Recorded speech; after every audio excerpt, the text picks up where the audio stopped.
নমস্কার বন্ধুরা, আমি আবারও একটা নতুন ভিডিও নিয়ে চলে এসেছি। আজকের ব্যাপারটা হচ্ছে আমি দেখাতে চাই ওদের কিভাবে আমি চিকেন খাওয়াচ্ছি। সবে সবে শুরু করেছি, তবে দেখো এখন কীরকম খেলাধুলা চলছে। ঘুম থেকে উঠে এত এনার্জি, মানে মা অতিষ্ঠ সারাক্ষণ, দেখেছো তো। ভিডিওগুলো তোমার কেমন লাগছে তোমাদের প্লিজ অবশ্যই জানাবে আমাকে। দেখো কি অবস্থা, এক সেকেন্ড স্থির নেই, মা নিজেকে চেটে চেটে পরিষ্কার করছে। আর ওইদিকে দেখো সিম্বু ওখানটায় এখনও হিসু করবে, তাই জন্য বসে পড়েছে। তারপরে আবার খেলা শুরু হবে। আর এটা রাকা সারাক্ষণ দৌড়েই যাচ্ছে, এর পা যেন মানে স্থির হয় না। আজকে আমি একটু চিকেন খাওয়াটা ওদের দেখাচ্ছি। আমি একটু অল্প চিকেন নিয়েছি, কাঁচা চিকেন। এবার এটাকে আমি ভালো করে বয়েল করব, শুধু জলে, অল্প জলে, যাতে জল জলা না হয়।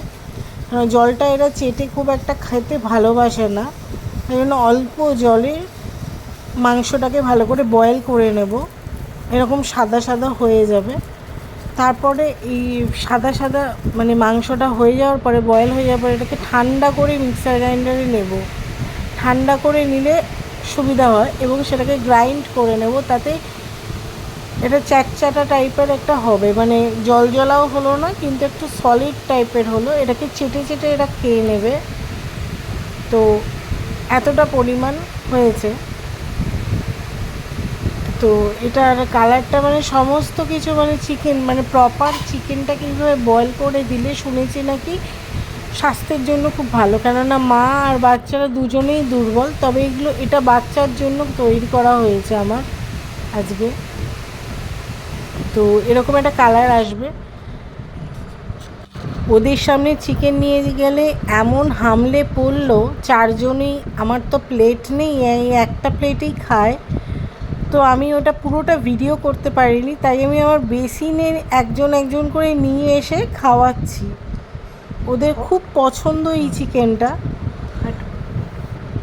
দেখো ওরা কিভাবে খাচ্ছে। একসাথে আমি ভিডিওটা করতে পারিনি, অনেকটা ছিল। তারপরে মনে হয়েছে এইভাবে তো এটা করা যাবে না, তাই একজন একজন করে এইভাবে নিয়ে এসেছি। ইনি হচ্ছে সবচেয়ে বড়, ইনি সবাইকে খাইয়ে তারপরে নিজে খায়।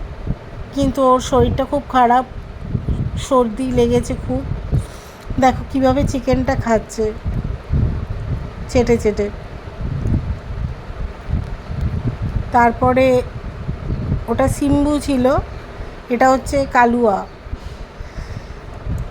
এও চিকেন, মানে চিকেন সবার প্রিয়, এমন নয় যে মুখ কেউ ফেরায় না। হ্যাঁ, খুব সর্দি লাগলে তখন এরা খেতে পছন্দ করে না, তাও জোর করলে পরে একটুখানি খায়, কিন্তু জোরটা করতে পারি না।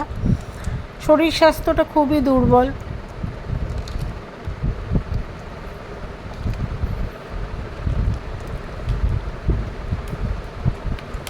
এইভাবে ধরে থাকতে হবে, আরও খাবে।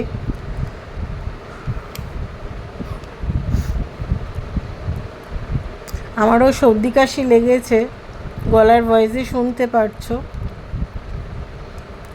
আর আমি এটা খেতে দিই হচ্ছে রাত্রের ডিনারের সময়, 8:30 9টা নাগাদ। কেননা সারাদিনে ওরা দুধ খায়, মায়ের দুধ পায়, কিন্তু ব্যাপারটা হচ্ছে রাত্রির বেলা ওর মায়ের একটা প্রসেস হচ্ছে 10টা 10:30টার সময় মুখে করে নিয়ে রাত্রিবেলা বেরিয়ে যায়। এবার আমি অত মানে ছুটে কোথায় ঢুকে গেল সেই চিন্তার থেকে বেটার আমি রাতে নিজের কাছে নিয়ে শুই। এটা হচ্ছে গুনগুন, তো নিজের কাছে নিয়ে শুই। তো এবার সারা রাত্রি তখন মা থাকে না, মা বাইরে শোয়, মা ঘরের ভেতরে শুতে পারে না, সারা ঘর ঘুরে বেড়ায়, তাই জন্য মা বাইরে শোয়। ওই জন্য রাতে ডিনারটা ভারীভাবে করিয়ে দিই। চিকেন খাবে, এরপরে আবার মায়ের দুধও খাবে, তারপরে ঘুমোবে। তো এদের কাছে, সবার কাছে এটা খুব প্রিয়।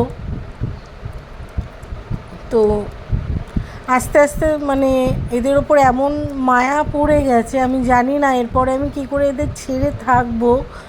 খুব কষ্ট হবে যদি এদের কিছু হয়। আমি জানি না কতদিন আমি নিজে টেক কেয়ার করে রাখতে পারবো। এরা চারজনেই আমার কাছে আমার সন্তানের মতো।